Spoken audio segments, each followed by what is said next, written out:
가장 중요한 것 첫 번째가 본인 자체의 가계 상황을 명확하게 define 하는 게 중요합니다. 어떤 지역, 어떤 단지, 그리고 어떤 물건을 매수하는지가 사실 두 번째예요. 즉 매매 타이밍이라고 하는 거는 세 번째이고 우선순위가 가장 낮습니다. 안녕하세요, 닥터 부자빠입니다. 오늘도 이제 구독자분의 한 사연을 같이 한번 읽어보고요. 함께 또 생각을 해보는 시간을 가져보겠습니다. 사연 먼저 읽어드릴게요. 안녕하세요, 닥부님. 30대 중반의 맞벌이 직장인입니다. 이제 곧 아이도 태어날 예정이라 23년 상반기에 주택을 매매하려고 했으나 대출 등 자금 계획에 갑자기 좀 문제가 생겨가지고 매매 타이밍을 좀 놓쳤습니다. 그동안 계속 보던 단지들은 시세가 적게는 1억 이상, 많게는 2억에서 3억 이상 이제 오른 단지들도 많이 보였습니다. 자금 계획 등을 잘 맞춰놨는데 이제는 시세가 많이 올라버려가지고 자금 계획에 다시 문제가 생긴 그런 상황입니다. 그래서 지금 바로 무리해서 매매를 하는 것보다는 2년 정도 전세를 더 살면서 타이밍을 다시 좀 보려고 합니다. 참고로 보는 지역은 서울이고 매매가는 7억에서 8억 이하로 보고 있습니다. 아이가 이제 곧 태어나면은 외벌이로 전환될 예정이라 최대한 보수적으로 잡았습니다. 2년 정도 전세를 더 살면서 매매 타이밍을 다시 보는 것이 괜찮을지 좀 질문을 드리며 23년도에 만약에 매매를 한다라고 하면 좋은 매매 타이밍은 언제라고 생각하시는지 질문 드립니다. 이렇게 이제 사연을 주셨고요. 이거에 대한 답변을 정리를 좀 해봤어요. 그래서 정리한 내용을 판서를 통해서도 구체적으로 좀 말씀 한번 드려보도록 하겠습니다. 매매 타이밍에 대한 얘기를 좀 많이 하시는 분들은 사실 좀 특징이 있는 것 같습니다. 제가 수천 분 이상 좀 만나면서 상담을 좀 해본 결과 이런 성향이 좀 있는 것 같습니다. 즉 주택을 내가 매매의 어떤 경험이 아예 없거나 주택이 현재 있다라고 하면은 상대적으로 내가 좀 좋은 자산을 가지고 있지 않는 분들일수록 어떤 주택을 사는 이런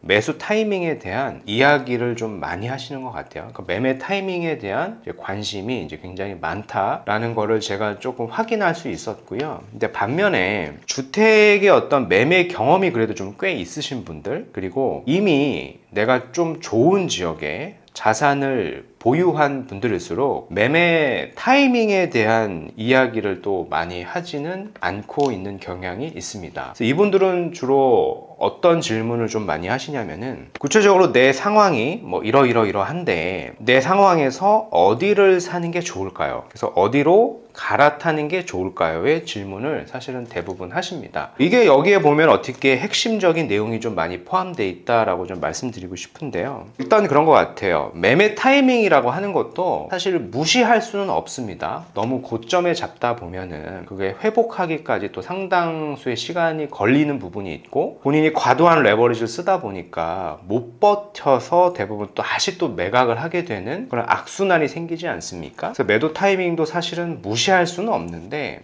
가장 중요한 첫 번째는 그거 같아요. 제가 이제 투자도 오래 해본 경험에 빗대어서 좀 말씀을 드려보면은 가장 중요한 것 첫 번째가 본인 자체의 가계 상황을 명확하게 define 하는 게 중요합니다. 내 수입이 얼마가 있고 내가 월 지출이 얼마고 저축은 얼마를 하는 이런 현금 흐름을 명확하게 파악하는 게 가장 1순위입니다. 이것도 투자의 하나입니다. 상담 주신 내용을 제가 잘 읽어보니까 자금 계획에 한번 문제가 생겼다라는 것은 본인의 어떤 상황을 구체적으로 디파인 해놓진 않았다라는 거죠. 계속 이슈가 생기게 되는 거고 뭔가 취득하려고 할 때도 문제가 생기니까 이런 부분이 있는데 사실은 이 부분도 본인 상황을 명확하게 재무 상태를 파악하는 게 투자에 있어서는 1순위예요. 이게 첫 번째이고 이제 두 번째는 매매 타이밍이라는 것보다는 어떤 지역, 어떤 단지, 그리고 어떤 물건을 매수하는지가 사실 두 번째예요. 계속 질문을 하시는 내용을 제가 보니까 매매 타이밍 얘기를 하시는데 그거는 우리가 투자의 우선순위를 본다라고 하면 이제 세 번째 순위에 있다라고 저는 정리를 해드리고 싶습니다. 즉 매매 타이밍이라고 하는 거는 세 번째이고 우선순위가 가장 낮습니다. 그래서 내 현재 상황을 명확히 말고 특정 지역을 잘 투자를 한다라고 하면 사실은 매매 타이밍보다는 그게 더 우선해야 되고, 설령 내가 매매 타이밍을 약간 미스했다라고 하더라도 금방 회복이 되는 그런 지역, 그런 단지라는 의미입니다. 그럼 또 질문을 할 수는 있잖아요. 그럼 뭐 나는 매매 타이밍을 그래도 좀 알고 싶어. 매매 타이밍을 그래도 조금 23년도에는 좀 알아가지고 이거 맞춰가지고 좀 투자를 하고 싶어. 그러니까 타이밍을 좀 알려줘 라고 하시는 분도 있을 것 같아서, 굳이 매매 타이밍을 도식화해서 논한다라고 하면, 이제 부동산이라고 하는 거는 불변의 어떤 상수의 값이 있고요, 외부 변수에 의해서 계속 변화하는 변수의 값이 있습니다. 상수는 변하는 게 아니니까 요거는 사실 논외로 하고, 변수에 의해서 시장 상황이 계속 바뀌어서 사실은 주택 가격에 영향을 받는다라고 정의를 해볼 수는 있고, 요거는 굉장히 복잡한 메커니즘을 가지고 있기 때문에 이거를 짧은 시간 안에 다 정리하는 건 어렵겠으나 이걸 간단하게 도식화를 해볼 수는 있어요. 그래서 이걸 도식화를 해서 매매 타이밍을 언제로 잡으면 좋을 것이냐 생각은 해볼 수는 있는데, 한번 정리를 한번 해보도록 하겠습니다. 너무 여러 가지가 많은데 첫 번째는 공급량이죠. 스콥이 이제 너무 넓게 하는 것보다는 수도권, 서울 기준으로 좀 말씀을 드려보면은, 이 공급량이라고 하는 거는 24년도 이후부터는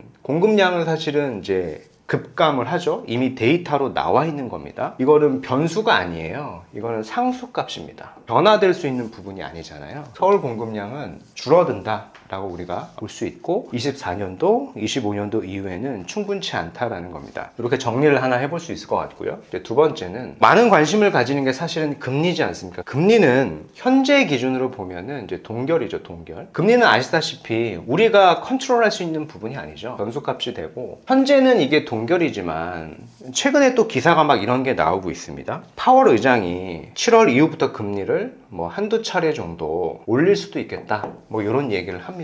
미국에서 이렇게 연준에서 금리를 올리면은 우리나라도 영향을 안 받을 수는 없을 거란 말이죠. 그래서 분리해서 좀 생각을 해보면 어찌됐건 변수다라는 거고, 이 금리라고 하는 부분이 금리 자체적으로만 봤을 때 영향을 준다라기보다는 제가 봤을 때는 이게 사람의 심리에 영향을 많이 줍니다. 부동산이라고 하는 거는 아무래도 너무 덩어리가 큰 자산이다 보니까 본인의 현금과 레버리지를 많이 끌어다 쓰다 보니까 이 금리 변수에 따라서 심리가 너무 급변을 합니다. 설문조사한 게 있어요. 현재 기준에 하반기 주택시장에 대해서 전망을 했는데 10명 중에 4명 정도는 보합이라는 의견이 많습니다. 오른다라기보다는 이제 보합이라는 의견이 많은 거고, 떨어진다라기보다는 역시 대부분의 사람들이 어느 정도 좀 유지가 될 것 같다라는 의견이 많은 거예요. 이제 현재 기준인 거고, 이게 만약에 미래 기준이지 않습니까? 7월 이후에 연준에서 금리를 갑자기 오른다라고 하면은, 이런 설문조사라고 하는 거는 심리에 대한 조사가 결과로 이렇게 나타난 거니까 이 부분에 대한 것들이 당연히 변할 겁니다.